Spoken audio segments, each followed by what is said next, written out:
Mayank aquaculture के founder और NFDB governing body सदस्य डॉक्टर मनोज M शर्मा की बड़ी चेतावनी। युद्ध के कारण अंतरराष्ट्रीय बाजार में झींगे की मांग और दाम दोनों धराशायी हो रहे हैं। इस मुश्किल घड़ी में भारतीय किसान अपना मुनाफा कैसे बचाए, सुनिए डॉक्टर शर्मा का विशेष विश्लेषण। नमस्ते, ग्रीटिंग्स। मेरा नाम डॉक्टर मनोज शर्मा है। मैं श्रिम्प फार्मर हूँ, सूरत गुजरात से, इंडिया से। श्रिम्प फार्मिंग की जो परिस्थिति है, जो अभी पूरे देश और दुनिया में चल रही है, उसके लिए अपन बात करेंगे। सबसे पहले ये जान लीजिए कि भारत का, इंडिया का श्रिम्प फार्मिंग में क्या रोल है। पूरी दुनिया में करीब 60 से 70 लाख टन झींगा पकड़ा है और मेजर शेयर है दो देशों का, इंडिया और इक्वाडोर का। इंडिया फार्म गेट पे जो लाइव वेट है करीब हम 10 लाख टन तक पहुंच गए हैं और जो पिछले 7-8 साल में जो बहुत उभर के जो देश आ गया है वो इक्वाडोर, जो कि करीब 15 लाख टन तक। अब विश्व में जो झींगा का मार्केट है 60 से 70 लाख टन का, लेकिन जो इंटरनेशनल जो ट्रेड होता है, जो अमेरिका, चाइना जैसे दो महा बड़े देश जो खाते हैं, उसी के ऊपर पूरे श्रिम्प फार्मिंग नेशंस डिपेंड है, खास करके इंडिया भी और इक्वाडोर, अमेरिका और चाइना के मार्केट। अब अमेरिका, चाइना और यूरोप और दूसरा थोड़ा बहुत मिडिल ईस्ट में देखो तो करीब 30-35 लाख टन जैसा झींगा मार्केट में कंज्यूम होता है, जिसको आप इंटरनेशनल मार्केट बोलो, होटल, रेस्टोरेंट, कैफेटेरिया बोलो, बड़े मार्ट्स बोलो, ये सब में कंज्यूम होता है। और करीब 35 से 50% डोमेस्टिक कंट्रियों में भी कंज्यूम हो जाता है कि चाइना बहुत खुद का प्रोड्यूस चाइना खुद ही खाता है, और इंडोनेशिया में भी, वियतनाम में भी, थाईलैंड में भी, मलेशिया में भी 50 से 60% लोकल मार्केट है। लेकिन हमारे देश में लोकल मार्केट बिल्कुल नहीं, कंजम्पशन बहुत कम है। इक्वाडोर में तो है ही नहीं, वो बहुत छोटा देश है। तो हमारे दोनों देश जो करीब 25 से 26 लाख टन झींगा पका रहे हैं, उनका एक ही मात्र है कि इंटरनेशनल मार्केट में उसको बेचना, एक्सपोर्ट करना। और आप देख रहे हो कि पूरे दुनिया में खाने वालों की संख्या उतनी नहीं बढ़ रही है जितना उत्पादन हर साल बढ़ रहा है। मैं 30 साल पहले श्रिम्प फार्मिंग में आया था तो अपना देश करीब 70-80 हजार टन झींगा पकाता था और पूरी दुनिया 12 से 15 लाख टन पकाती थी। अब हमारा देश ही खुद 10 लाख टन पका रहा है, दुनिया 70-80 लाख टन पका रही है। तो कितना बड़ा सप्लाई बढ़ गया है। और खाने वाले 800 करोड़ लोग हैं, उनमें से आप पकड़ो 500 ग्राम भी पकड़ो तो हमारे पास और सप्लाई मोर है। ये अलग बात है कि ऑलरेडी सप्लाई ज़्यादा है और कंजम्पशन कम है। अब सिचुएशन देखो, इंडिया की बात करते हैं। हम 2010 तक मोनोडोन कंट्री थी, 70-80 हजार टन झींगा पकाते थे। जैसे ही 2010 में बेनामी आया, हम दिन दुगुना रात चौगुना बेनामी श्रिम्प फार्मिंग को बढ़ाते थे। मोनोडोन में 150-200 दिन लगते थे क्रॉप को, इसमें तो 90 दिन 120 दिन में झींगा पक रहा था और खूब पूरी इंडस्ट्री ने बहुत धूम धड़ाके के साथ तरक्की करी। और जिसको मैंने कहीं मेरे कार्यक्रम में बोला कि बेनामी सुनामी आने के जैसा है कि हम 2010 में 1 लाख टन, 2012 में 2 लाख टन, 2013 में 3 लाख टन, ऐसा करते करते 17-18 में हम 7-8 लाख टन पहुंच गए। लेकिन जैसे प्रोडक्शन बढ़ा 2017 के बाद, हमको इसके बीमारियों का भी सामना करना पड़ा, व्हाइट स्पॉट का, व्हाइट फीसेस का, व्हाइट गट का, EHP का, और फार्मर्स का फेल्योर रेट बढ़ता गया। 25% से 30%, 45% तक फेल्योर बढ़ता गया। अब ये फेल्योर बढ़ने से उत्पादन खर्च किसानों का बढ़ा और इंटरनेशनल में भाव कम हुआ। तो 2017 से 2020 तक जो डिसीज ने जो असर किया आंध्र प्रदेश में, गुजरात में, वेस्ट बंगाल में, सभी जगह, तो किसानों के फेल्योर रेट बढ़ गए, उनका उत्पादन खर्च बढ़ गया, उनको फार्म गेट प्राइसेस कम मिले, यानी प्रॉफिट मार्जिन कम होता गया। और उसके बाद आया महासंकट, बहुत बड़ा संकट, कोविड का। 2 साल पूरी इंडस्ट्री जहाँ की वहाँ रुक गई, एक्सपोर्ट रुक गया, मार्केट बंद हो गए। उसका कहीं सारा असर पड़ा।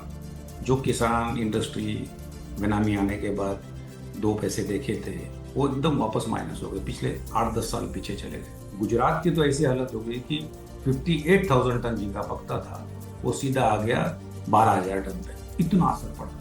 आंध्र प्रदेश तो फिर भी सर्वाइव कर गया, क्यों तो वहाँ ही सब इंफ्रास्ट्रक्चर है।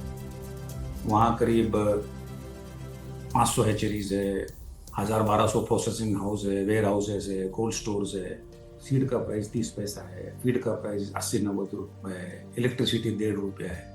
तो आंध्रा के कंपेयर में अदर स्टेट्स का उत्पादन खर्च ज्यादा ही है, 80 रुपया 50 रुपया ज्यादा है। तो वो एक अलग समस्या है। कोविड में हम निकले ही 2022 में 23 में थोड़ा कुछ इंडस्ट्री अच्छा करना चालू किया तो यूक्रेन वॉर चालू हो गया, यूक्रेन रशिया का वॉर चालू हो गया। यूक्रेन रशिया के वॉर में सबसे ज्यादा फिर किसी को नुकसान हुआ तो किसानों को नुकसान हुआ, फार्मर्स को नुकसान हुआ। इसलिए मैं बार बार बोलता हूँ, जो भी लोग मुझे सुन रहे हैं, कि भाई ये पूरी इंडस्ट्री का बैकबोन किसान है, श्रिम्प फार्मर है।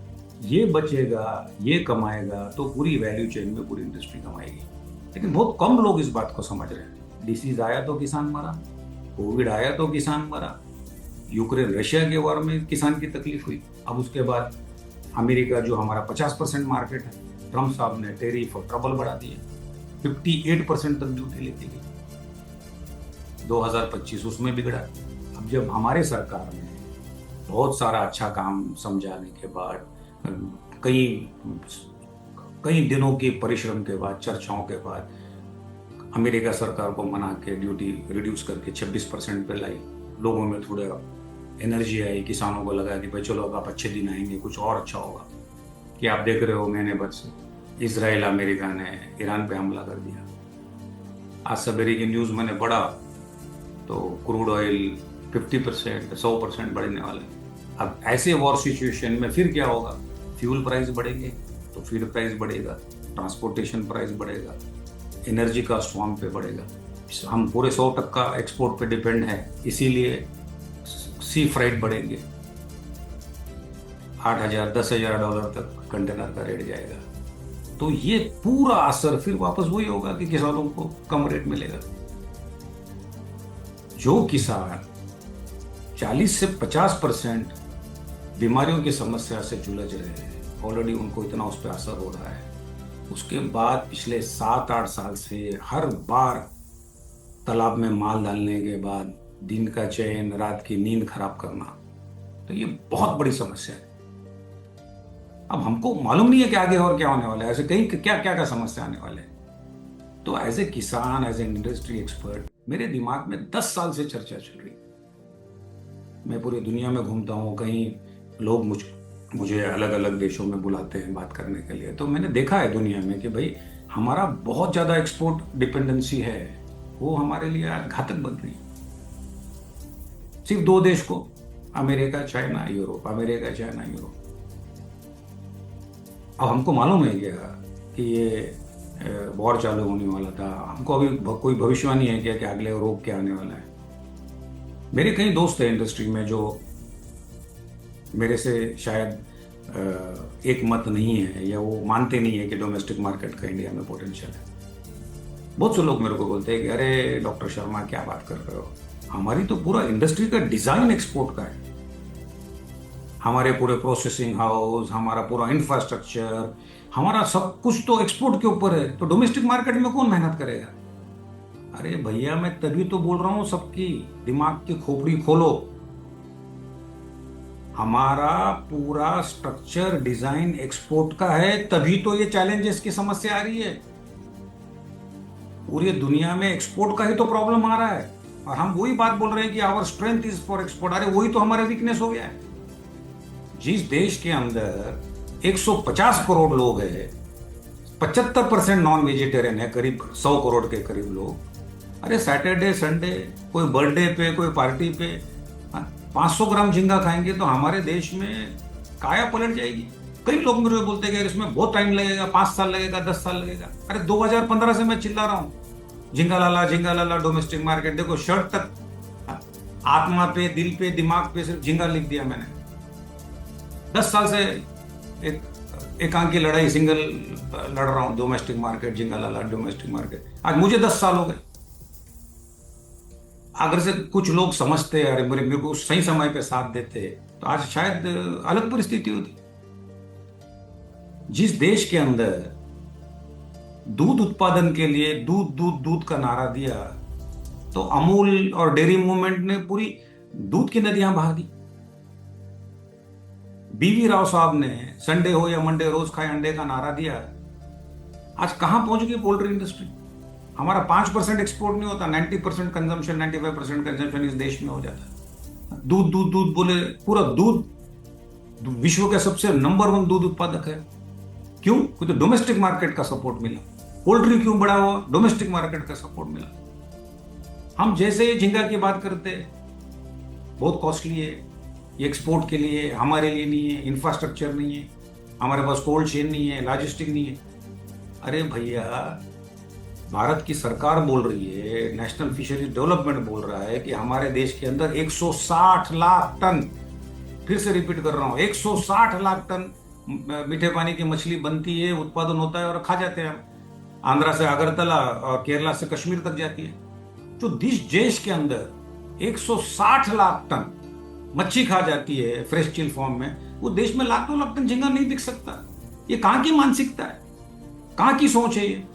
हमको इस सोच के ऊपर काम करना पड़ेगा, खास करके किसानों को जो मुझे सुन रहे हैं। मैं किसान हूं, मैं अपने तालाब में 10 तालाब डोमेस्टिक मार्केट में जाके बेच के सैटरडे संडे को, जो गुजरात के अंदर 180 रुपए नहीं मिलता था 100 काउंट का, 4 साल के मेरे मेहनत के बाद आज 100 काउंट का 300 रुपए मिल रहा है। मैं एक्सपोर्ट से ज्यादा उसमें कमा रहा हूं। हम कब तक बहाने बनाते बैठे? आप मेरा एक छोटा सा फॉर्मूला सुनिए। हमारा देश 10 लाख टन झींगा पका रहा है, 40% फार्मर का फेलियर रेट है। मीन्स 8 ग्राम से 10 ग्राम से 12 ग्राम तक का झींगा व्हाइट स्पॉट में, व्हाइट गेट में, दूसरे प्रॉब्लम्स में क्रैश हार्वेस्ट हो, जो किसानों का 100-150 रुपए में मिल नहीं रहा है उसको। जो किसान के पास 10 तालाब है, 3 तालाब उसके फेल जा रहे, 7 तालाब में एक्सपोर्ट प्राइस कम मिल रहा, तो बेचारा अच्छे दिन कब देखेगा? तो मैं सिर्फ वही बोल रहा हूं कि जो देश के अंदर 2-3 लाख टन है, जो किसान मजबूरी में हार्वेस्ट कर रहे हैं और डंप कर रहे हैं मार्केट, उसी के लिए काम करो। वो 2 लाख टन 3 लाख टन के लिए मार्केट करो। जिस गुजरात में, जिस सूरत में सबसे ज्यादा वेजिटेरियन लोग हैं, 7-8 साल पहले वहां सैटरडे संडे कभी 200-300 किलो माल बिकता नहीं था, भैया आज 10-10 टन बिक रहा है। कोविड के बाद एक चीज अच्छी हुई कि लोगों को हेल्थ का अवेयरनेस आया, लोगों को हेल्दी फूड खाने का अवेयरनेस आया, प्रोटीन खाने का अवेयरनेस आया।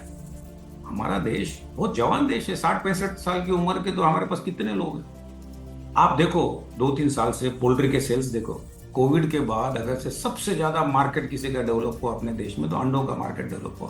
पिछले 3 साल में पोल्ट्री में जो भी एग सप्लायर्स है या एग प्रोडक्शन वाले हैं, उनकी दिन दुगना रात चौगुना चांदी हुई है। 5 रुपए का अंडा आज 8-8.5 रुपए में बिक रहा है। तो हुआ ना, अंडा अवेलेबल था बोल के लोगों ने खाया ना।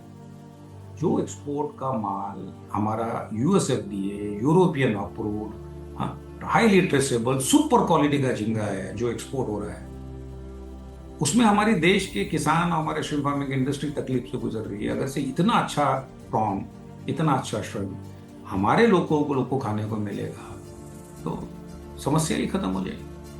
कब तक हम डिपेंड करेंगे, कब तक भविष्यवाणियां करेंगे? कितनी बार हम ज्योतिष भविष्य देखते रहेंगे कि भाई कब मार्केट सुधरेगा, कब ये वॉर सिचुएशन सुधरेगी? होते रहने वाला है ये तो। अब 200 देश है, आपस में लड़ते रहेंगे, झगड़ते रहेंगे, पीस बनाते रहेंगे, दोस्ती यारी करते रहेंगे, ये समस्या तो चलती रहेगी।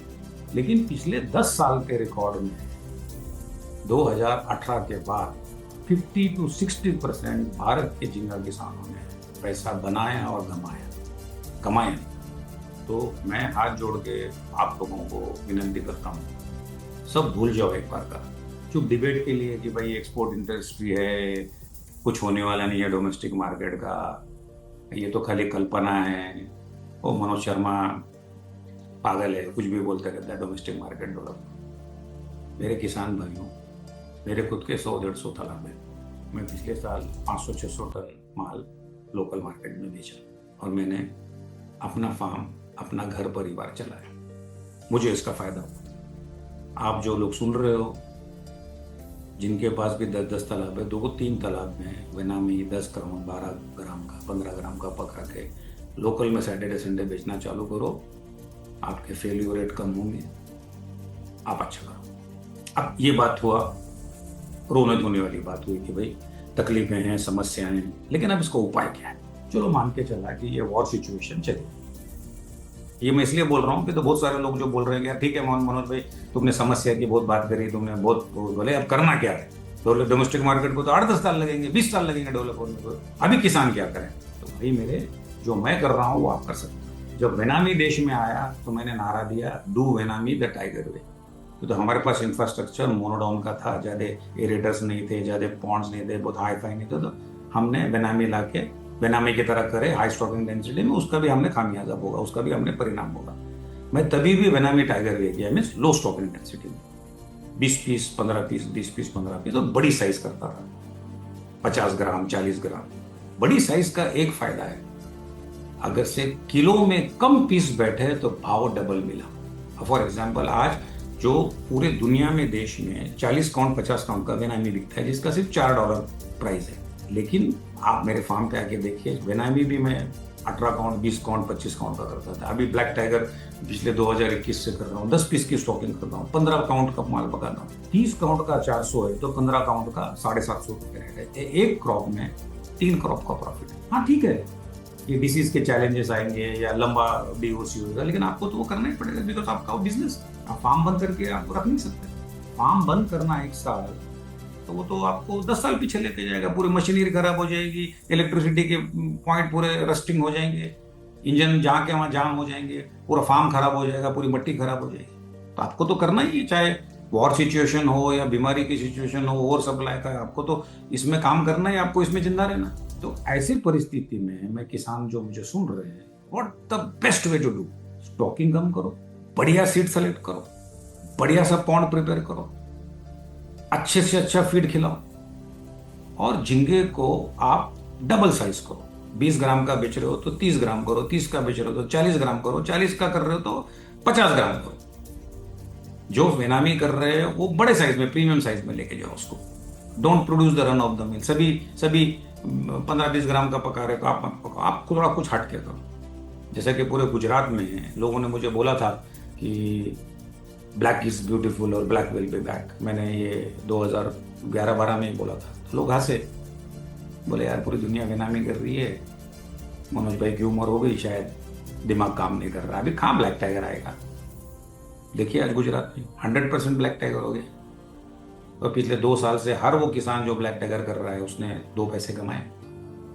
आज आंध्रा के कहीं कोस्टल एरियाज में वापस ब्लैक टाइगर आ रहा है, वेस्ट बंगाल में ब्लैक टाइगर वापस आ रहा है, उड़ीसा में आ रहा है, महाराष्ट्र में आ रहा है। कि तो वही आंसर है, पूरी दुनिया में जहां 60 लाख टन बेनामी पक रहा है, वापस हम बेनामी पका के क्या करेंगे? उसी लाइन में जाके भीड़ में खड़े हो जाएंगे कि भाई लो हमारा झींगा लो, हमारा झींगा लो, हम पे दया करो, हमारा झींगा लो। भाई हमको कुछ हटके करना पड़ेगा। बहुत से लोग मेरे को बोले यार कहाँ मार्केट है यार, अभी तो सब बेनामी का मार्केट है, ब्लैक टाइगर कौन लेगा? लेकिन देखो गुजरात में 6000 टन पका 2021 में, 2022 में 15,000 टन, 23 में 18,000 टन, 24 में 25,000 टन, और अभी 35,000 टन, 26 में तो शायद 50,000 टन पकेगा, पूरे देश में 1.5 लाख टन पकेगा। तो हमारा जो नेटिव स्पीसीज वो कैच कर रहा है वापस। तो जो किसान ये सोच रहे हैं कि भाई डीजल का भाव बढ़ेगा, उत्पादन खर्च बढ़ेगा, 50 रुपए बढ़ेगा उत्पादन खर्च, तो आप 2-3 काउंट ज्यादा प्रोड्यूस करो। एक काउंट में आपको प्लस माइनस 10 रुपए मिला है, आप 5 काउंट स्ट्रॉन्ग प्रोड्यूस करो तो आपको 50 रुपए को कंपनसेट हो जाएगा, बायोमास बढ़ेगा, प्राइस ज्यादा मिलेगा। कहीं ना कहीं तो हमको हिम्मत करनी पड़ेगी ना। आज लड़ाई चालू हो गई बोल के हम स्टॉकिंग तो बंद नहीं कर सकते, लेकिन गलत स्टॉकिंग करके, ज्यादा स्टॉकिंग करके फिर से मुसीबतों को बुलाने से अच्छा है कम पकाओ, अच्छा पकाओ, बड़ा पकाओ और मुनाफा कमाओ। यही मेरा मैसेज है आपको। हर स्थिति में बिगर इज नॉट बेटर। हाँ, कई से लोग बोलेंगे अरे सभी बड़ा पकाएंगे तो मार्केट कहाँ मिलेगा? अरे नहीं भैया, पूरे दुनिया के अंदर सिर्फ 50-60 काउंट का ही माल बिक रहा है, कोई बड़ा नहीं पका रहा है। बड़ा पकाने के लिए बहुत क्वालिटी फार्मर चाहिए, बहुत डिसिप्लिन फार्मर चाहिए, और बहुत कम फार्मर है जो प्रोटोकॉल के अंदर डिसिप्लिन है। जो लोग मुझे सुन रहे हैं वो लोग अच्छे से पॉन्ड प्रिपरेशन करो, बढ़िया क्वालिटी के सीड लाओ, लो स्टॉकिंग डेंसिटी करो, 100% बायो सिक्योरिटी का अडॉप्शन लॉ फार्म पे इम्प्लीमेंट करो। बार बार कास्टनेट मारना, बार बार EBW करना, बार बार पॉन्ड के अंदर उतरना मत करो, धीरज रखो और आप फिर देखो आप बड़े साइज का माल पकाओ, हिम्मत रखो, तो आप इससे ये प्रॉब्लम से भी जूझ सकते हैं। ये तो सिर्फ लड़ाई की हिम्मत है कि हमको इस परिस्थिति का कैसा सामना करना है, लेकिन लंबा प्लान तो डोमेस्टिक मार्केट ही है। जिस देश के अंदर 150 करोड़ लोग हैं, हमने चाइना से भी को भी 20 लाख पीछे छोड़ दिया। आप सोचो क्या नहीं है हमारे देश के अंदर ताकत। जिस देश के अंदर लाखों करोड़ों फ़ोन बिक जाते हैं, आईफोन बिक जाते हैं, सैमसंग के फ़ोन बिक जाते हैं, बुक होने के पहले लाखों, रिलीज़ होने के पहले लाखों कॉपी। हमारे देश की ताकत पर भरोसा करो। हमारे देश की सबसे बड़ी ताकत है हमारी जनसंख्या। हाँ, मुसीबत भी है, कुछ कई मामलों में मुसीबत भी है, लेकिन कई मामलों में ताकत भी है। पूरा दुनिया हमारे देश के साथ इसलिए काम करना चाहता है कि हमारे देश के अंदर जनसंख्या की ताकत है। आज चौथे तीसरे नंबर का देश है, इकोनॉमी डेवलप हो रही है, लोगों में अवेयरनेस आ चुका है अच्छे खाने का। बस हमको थोड़ी हिम्मत करनी चाहिए। जिस चीज़ को डॉक्टर कुरियन ने किया, डॉक्टर स्वामीनाथन ने किया, डॉक्टर BV राव ने किया, वही चीज़ मैं आपको बोल रहा हूँ कि नीली क्रांति, ब्लू रेवोल्यूशन घरेलू बाजार के ऊपर ही आ सकता है। और आखिरी में एक बात बोल रहा हूँ, हमारे देश की सरकार, हमारे honourable prime minister Narendra Modi ji का जो सपना है, जिन्होंने प्रधानमंत्री मत्स्य संपदा योजना लाई 40,000 करोड़ की, उनका एक ही उद्देश्य है, double the production, double the exports and market and double the farmer income. अगर से एक्सपोर्ट्स की तकलीफ बढ़ रही है तो मार्केट से मतलब है, चाहे तुम ग्लोबल डेवलप करो या लोकल मार्केट डेवलप करो। किसान की कमाई तभी डबल होगी जब मार्केट डबल होगा, मार्केट बढ़ेगा।